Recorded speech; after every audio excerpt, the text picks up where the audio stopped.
put in a motion to the council as a Labour council to write to him and demand that he does introduce a national inquiry.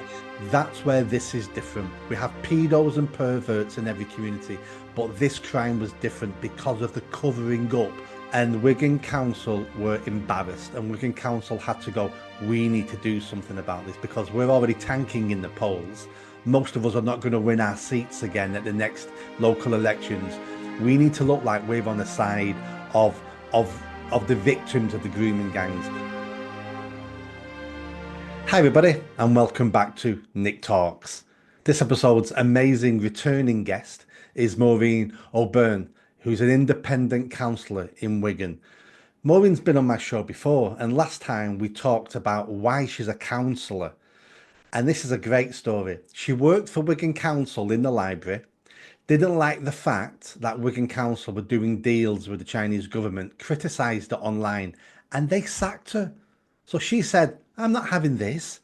So after being sacked, she stood as an independent councillor, won the election, and she's now a bigger pain to Wigan Council than she ever was when she was a librarian. But first of all, welcome Maureen to the show. Hi Nick, nice to see you again. So what I just said then was true. You worked for the library service in Wigan. They sacked you for criticising them working with the Chinese government, and now you're an independent councillor sticking it to them and making sure they're doing their job. Yeah, I just want to make a change really and make that council chamber more democratic and answerable to the people of Wigan, the people who voted them in. Absolutely. And I don't mean to sound rude, but if you can do this, if you can get sacked and then run as independent and become a councillor and work in the chamber and hold other politicians accountable, if you can do it, anyone can do it, can't they? It's absolutely true. I mean, the year after I was elected, another gentleman, he stood and he was voted in as well. So we've now got two independents in a very, very strong Labour ward. There's other independents, there's three independents in Maureen, three independents in Atherton. So bit by bit, we are making an impression and we are trying to push for change. Fantastic. So if you live anywhere in the country, but especially Wigan, you need to be looking at these independent councillors who are doing an amazing job there. Absolutely. And go check out the other video me and Maureen did to find out more of her backstory. But let's jump into this story now. You was on GB News last night, so well done on that. But I saw the video a couple of days ago. I think it was on your Facebook account. And it was you in the chamber in Wigan Council. Can't see you, but you can hear, I can hear you, I can tell your voice, and you're shouting. To shout, they turned my microphone off. Well, there we go. They turned your mic off, and what you were trying to do was ask a question which you're legally entitled to do because you're a sitting councillor elected by the public. You were trying to ask a question to the Labour-run council about having a national inquiry for the grooming gang scandal. What happened? Well, what happened was I've always, been interested in what went on with those young girls because I think it's terrible. It's a national disgrace that like young girls can be really put into sex slavery for decades and no one listened to them and nothing really get done about it. I know a few gangs have been prosecuted and been jailed, but it's the tip of the iceberg and no one in sort of authority who covered up for it has ever been held accountable. So I think with Elon Musk raising it, it's now become a national, international concern again. And those girls deserve justice. So I put in a motion to the council. When Keir Starmer refused to have a full national inquiry, I put in a motion to the council as a Labour council to write to him and demand that he does introduce a national inquiry. So this motion went forward. Which I was a bit surprised really, but it did. So what happened then was at the meeting, which people had told me, they said they'll somehow try and get out of this. The meeting, the agenda was a lot longer than it usually was. My motion was right near the end. So this is my view, and I'm certain I'm right, and so are a lot of other people. They sort of dragged that meeting out past 3 hours, and then just as it was time for my motion, they called it to a halt and said that it had run out of time. So I just said, can we have more time? And will people please stay and listen to this very important motion? It was like a bit of commotion and everything. and they didn't really take any notice of me. So I thought, well, I'm just going to go ahead anyway. So I started reading my motion out, and as I did, people just started leaving the chamber. To be honest, one Labour lady councillor, she remained and listened to me, and some of the independents. But I just carried on and on. They all walked away. Well, I was very annoyed about this, so I did post the video because really, what is more important than that issue? We talked a lot about a lot of things in that meeting. Other motions. I'm not saying some weren't valid. Some to me were quite trivial, and I just think it was purposely done because for some reason they do not want to talk about this issue. When people overtalk to end the meeting so they don't have to get to a question of someone else, that's called filibustering. Oh, they did that. And this is a tactic used in all democracies, in all parliaments, in all chambers. It's a tactic lots of people use. What's the name of the female Labour councillor who stayed behind? Because I think we need to know her name because she did the right thing. But what's her name? She did. It's Pat Draper. Well, Pat, good on you. Good on you for having your morality take precedence and not being kowtowed to the Labour Party and your bosses in the council. But every other Labour councillor who walked out, disgrace on them. I mean, if you were talking about potholes or building a new hospital, even though those things are important, I can imagine, yeah, nobody wants meetings going on 9 hours. I get that. But you're trying to talk about the mass rape of poor white working class girls throughout the country and in Wigan. It went on in Wigan. I'm absolutely positive it would have gone on in Wigan. And rather than listen to that, they decide to walk out. They walk out on a discussion on a mass rape of children in our country. Can they not see the optics of that, of how that looks? Exactly. But I think for too long, all the Labour councillors have just followed the Cabinet's lead. They vote on whatever the Cabinet want. To me, it's an oligarchy, really. They very rare. I don't know if they ever have voted against what the Labour Cabinet decide.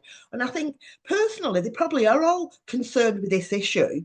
But when it was said, right, the meeting is ended, and I asked them to stay, they just do in a way as they're told. It's very sheep like, right, off we all go. So good on Pat for staying.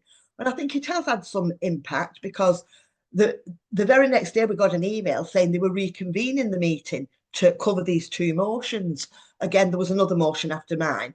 But yet again, there'd be no discussion on it. And I'm thinking, why do they not want this spoken about? Now, at the meeting, they called, we were literally in 10 minutes. They did all then pass the motion. So I know people can think I was disruptive, I had an outburst, but I think I had an impact. I think in a way they were shamed into it. The leader has said, well, they were all going to vote for it anyway. So if he's saying we were all going to vote for it anyway, it's clear they just do it en masse anyway. It should be a matter of conscience on an issue like that. But we did, we weren't allowed to speak yet again. The motion wasn't even read out at all. We just went in, did the vote, and went. A colleague of mine, Councillor Watson, he did ask, he put forward, could we please be allowed, he put a little motion to say, can we speak about this issue? Can we debate it? So they said they would have a vote on that. All the councillors, bar two, voted that we shouldn't be able to have a debate on it, which I cannot comprehend why. There was no rush then. We'd only been in 10 minutes. We had plenty of time. It would have owned, I was going to put the motion forward. Paul was going to second it. So why couldn't it just go ahead? But two Labour lady councillors then did actually abstain. So they didn't want to stop. They wouldn't agree that we could speak, but they abstained. So I think we're making small inroads into people to think for themselves, really. So I was pleased that those two ladies abstained at least. But then we just went ahead. The motion was passed. Well, what happened was after you released that video, that got national attention. Because who, let's be honest, most people in the country don't even know where Wigan is.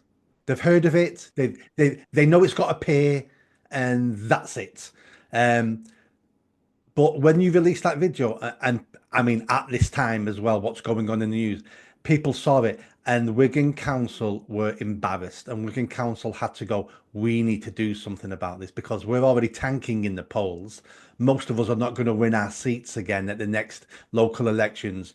We need to look like we're on the side of of the victims of the grooming gangs. So let's pass this motion. We won't debate it because if we debate it, things might come out of that debate that we can't control.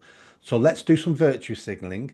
Let's get the vote. Let's get this passed. We're going to write to Keir Starmer. Nothing's going to happen, but at least we can say we did it.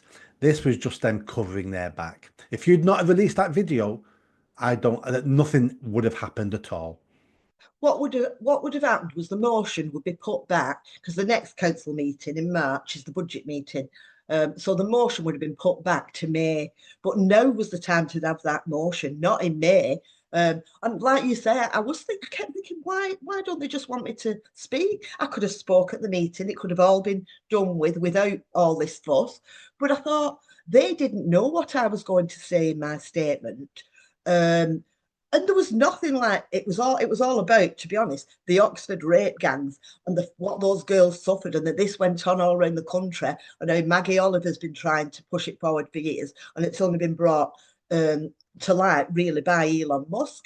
So there was nothing significant about Wigan that I was going to say, but I started thinking, were they worried that I knew something and was going to say it? Absolutely. They were worried that you were going to raise cases in Wigan and say, what about this case? What about that case? Why wasn't this case pursued? What about these victims? And they had no idea what you were going to say. And they thought, if you stand up in a chamber and you start naming cases, when they all get investigated, if we ever have a national inquiry, they won't be able to say, I didn't know any of this, because they'll go, well, a year ago, Maureen mentioned all this in the chamber while you were sat there. It's on video on YouTube.